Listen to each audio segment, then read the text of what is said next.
ಮತ್ತೆ ಯಾವ ಒಂದು ಧೈರ್ಯದಿಂದ ಮಹಿಳೆಯರು ಧೈರ್ಯವಾಗಿರ್ಬೋದು? ಈಗ ಆಲ್ರೆಡಿ ಮಹಿಳೆಯರು ಏನಾದರೂ ಲೈಂಗಿಕ ಕಿರುಕುಳ ಆದ್ರೆ ದೂರು ಕೊಡಕ್ಕೆ ಹೆದರ್ಕೊಂತಾರೆ. 2025 ಹುಡುಗಿಯವ್ರ ತಾಯಿಗೂ CRPF ಪ್ರೊಟೆಕ್ಷನ್ ವಿಡ್ರಾ ಮಾಡಿದ್ದಾರೆ. ಬರೀ ಹುಡುಗಿಗೆ ಮಾತ್ರ ಇದೆ. ಅಂಥವ್ರನ್ನ ಅವ್ರು ಬಿಟ್ಟರೆ ಏನು ಥ್ರೆಟ್ ಆಗೋದಿಲ್ಲ, ಅಥವಾ ಥ್ರೆಟ್ ಇದೆ ಅಂದ ಮಾತ್ರಕ್ಕೆ ನಾವು ಅವ್ರನ್ನ ಜೈಲಲ್ಲಿ ಇಡಬೇಕು ಅಂತ ಹೇಳಿದ್ರೆ ಏನು ಮೆಸೇಜ್ ಕೊಡ್ತಾ ಇದೆ, ಏನು ಸಂದೇಶ ಕೊಡ್ತಾ ಇದೆ ಈ ನ್ಯಾಯಾಲಯ ನಮ್ಮ ದೇಶದ ಜನತೆಗೆ ಅನ್ನೋದು ಪ್ರಶ್ನೆ ಬರುತ್ತೆ ನಮಗೆ. ಬಹಳಷ್ಟು ಒಂದು ಕೆಟ್ಟ ಸಂದೇಶ ಹೋಗುತ್ತೆ, ಈ ದೇಶದ ಜನತೆಗೆ ಬಹಳಷ್ಟು ಕೆಟ್ಟ ಸಂದೇಶ ಹೋಗುತ್ತೆ. ಮೊನ್ನೆ ನ್ಯಾಯಾಲಯ ಕುಲ್ದೀಪ್ ಸಿಂಗ್ ಸೆಂಗಾರ್, ಮಾಜಿ BJP MLA ಅವರು, ಏನವರು ಒಂದು ಮೈನರ್ನ ರೇಪ್ ಮಾಡಿರೋ ಚಾರ್ಜಸ್ಸಲ್ಲಿ ಮತ್ತು ಅವ್ರ ತಂದೆನ ಕೊಲೆ ಮಾಡಿರೋ ಚಾರ್ಜಸ್ಸಲ್ಲಿ ಯಾರನ್ನ ಕನ್ವಿಕ್ಷನ್ ಅವ್ರ ಅಪರಾಧಿ ಅಂತ ನ್ಯಾಯಾಲಯ ಎತ್ತಿಡ್ದಿತ್ತು.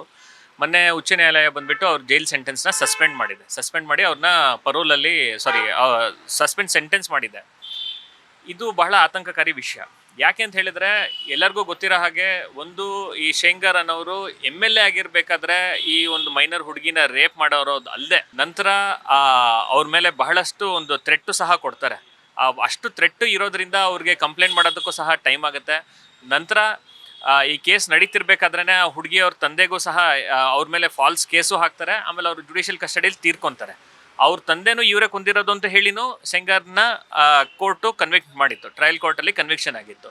ಅಷ್ಟು ಮಾತ್ರ ಅಲ್ಲದೆ ಇಷ್ಟು ಎಲ್ಲ ಥ್ರೆಟ್ ಇರೋದ್ರಿಂದ ವಿಕ್ಟಿಮ್ ಅವರು ಏನು ಸಂತ್ರಸ್ತ ಯಾರಿದ್ದಾರೆ ಅವರು ಕೇಸ್ನ ಉತ್ತರ ಪ್ರದೇಶ ಆಚೆ ಟ್ರಾನ್ಸ್ಫರ್ ಮಾಡಬೇಕು ಅಂತ ಕೇಳ್ಕೊತಾರೆ. CBI ಇನ್ವೆಸ್ಟಿಗೇಷನ್ ಕೇಳ್ತಾರೆ. CBI ಇನ್ವೆಸ್ಟಿಗೇಷನ್ ಆಗುತ್ತೆ. ಮತ್ತು ಈ ಕೇಸ್ ಬಂದುಬಿಟ್ಟು UP ಇಂದ ಟ್ರಾನ್ಸ್ಫರ್ ಮಾಡ್ತಾರೆ, ಡೆಲ್ಲಿಗೆ ಟ್ರಾನ್ಸ್ಫರ್ ಮಾಡ್ತಾರೆ. ಡೆಲ್ಲಿಗೆ ಟ್ರಾನ್ಸ್ಫರ್ ಮಾಡಿದ್ಮೇಲೂ ಸಹ ಯಾರು ಸಂತ್ರಸ್ತೆ ಮತ್ತು ಅವರು ಫ್ಯಾಮ್ಲಿಯವರು ಕೋರ್ಟ್ಗೆ ಓಡಾಡ್ತಿರ್ಬೇಕಾದ್ರೆ ಅವ್ರು ಇದ್ದಿದ್ದ ಗಾಡಿಗೆ ಒಂದು ಟ್ರಕ್ ಬಂದು ಗುದ್ಬಿಟ್ಟು ಹುಡುಗಿಯವ್ರ ಚಿಕ್ಕಮ್ಮಂದ್ರು ಇಬ್ಬರು ತೀರ್ಕೊತಾರೆ. ಸೊ ಹುಡುಗಿಯವ್ರ ಅಪ್ಪನ ಕೊಂದಿದ್ದಾರೆ, ಹುಡುಗಿಯವ್ರ ಚಿಕ್ಕಮ್ಮಂದ್ರನ್ನ ಕೊಂದಿದ್ದಾರೆ, ಹುಡುಗಿಗೆ ರೇಪ್ ಮಾಡಿದ್ದಾರೆ ಇವರು.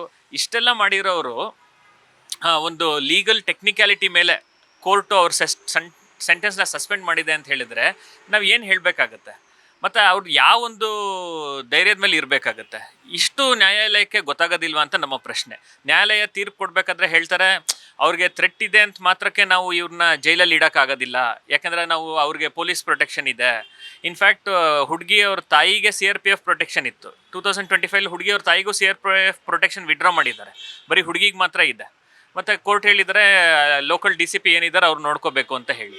ಇವರೊಂದು ಪವರ್ಫುಲ್ ಪೊಲಿಟಿಕಲ್ ಫಿಗರ್ ಆಗಿರೋರು, ಆಲ್ರೆಡಿ ಆ ಫ್ಯಾಮಿಲಿಲಿ 3 ಜನನ ಕೊಂದಿರೋರು, ಹುಡುಗಿಗೆ ರೇಪ್ ಮಾಡಿರೋರು, ಅಂಥವ್ರನ್ನ ಅವ್ರು ಬಿಟ್ಟರೆ ಏನು ಥ್ರೆಟ್ ಆಗೋದಿಲ್ಲ, ಅಥವಾ ಥ್ರೆಟ್ ಇದೆ ಅಂದ ಮಾತ್ರಕ್ಕೆ ನಾವು ಅವ್ರನ್ನ ಜೈಲಲ್ಲಿ ಇಡಬೇಕು ಅಂತ ಹೇಳಿದ್ರೆ ಏನು ಮೆಸೇಜ್ ಕೊಡ್ತಾ ಇದೆ, ಏನು ಸಂದೇಶ ಕೊಡ್ತಾ ಇದೆ ಈ ನ್ಯಾಯಾಲಯ ನಮ್ಮ ದೇಶದ ಜನತೆಗೆ ಅನ್ನೋದು ಪ್ರಶ್ನೆ ಬರುತ್ತೆ ನಮಗೆ.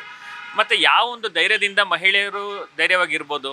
ಈಗ ಆಲ್ರೆಡಿ ಮಹಿಳೆಯರು ಏನಾದರೂ ಲೈಂಗಿಕ ಕಿರುಕುಳ ಆದರೆ ದೂರು ಕೊಡೋಕ್ಕೆ ಹೆದರ್ಕೊಂತಾರೆ, ನಾವು ದೂರು ಕೊಟ್ಟರೆ ನಮ್ಮೇಲೆ ಏನಾದರೂ ಮಾಡ್ತಾರೆ ಅಂತ. ಅಷ್ಟಿರಬೇಕಾದ್ರೆ ಈ ಹುಡುಗಿ ಅವ್ರ ಕುಟುಂಬ ಧೈರ್ಯವಾಗಿ ಬಂದು ದೂರು ಕೊಟ್ಟು ಫೈಟ್ ಮಾಡ್ತಾ ಇದ್ದಾರೆ. ಹುಡುಗಿ ತಂದೆನ ಕಳ್ಕೊಂಡಿದ್ದಾರೆ, ಬೇರೆಯವ್ರನ್ನ ಕಳ್ಕೊಂಡಿದ್ದಾರೆ.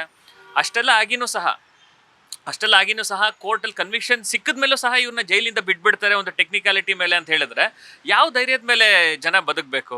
ನಿಜವಾಗ್ಲೂ ನ್ಯಾಯಾಲಯ ಈ ತೀರ್ಪನ್ನ ಒಂದು ಪರಿಶೀಲನೆ ಮಾಡಬೇಕು. ಸುಪ್ರೀಂ ಕೋರ್ಟ್ ಇದ್ರ ಬಗ್ಗೆ ನೋಟಿಸ್ ತಗೋಬೇಕು, ಸುವೋಮೋಟೋ ನೋಟಿಸ್ ತಗೊಂಡು ಅವ್ರ ಸೆಂಟೆನ್ಸ್ ಏನು ಸಸ್ಪೆಂಡ್ ಆಗಿದೆ ಅದನ್ನು ಆ ಆರ್ಡರ್ನ ಕ್ವಾಶ್ ಮಾಡಬೇಕು ಅಂತ ನಾವು ಕೇಳ್ಕೊತೀವಿ. ಇಲ್ಲ ಅಂತ ಹೇಳಿದರೆ ಬಹಳಷ್ಟು ಒಂದು ಕೆಟ್ಟ ಸಂದೇಶ ಹೋಗುತ್ತೆ, ಈ ದೇಶದ ಜನತೆಗೆ ಬಹಳಷ್ಟು ಕೆಟ್ಟ ಸಂದೇಶ ಹೋಗುತ್ತೆ.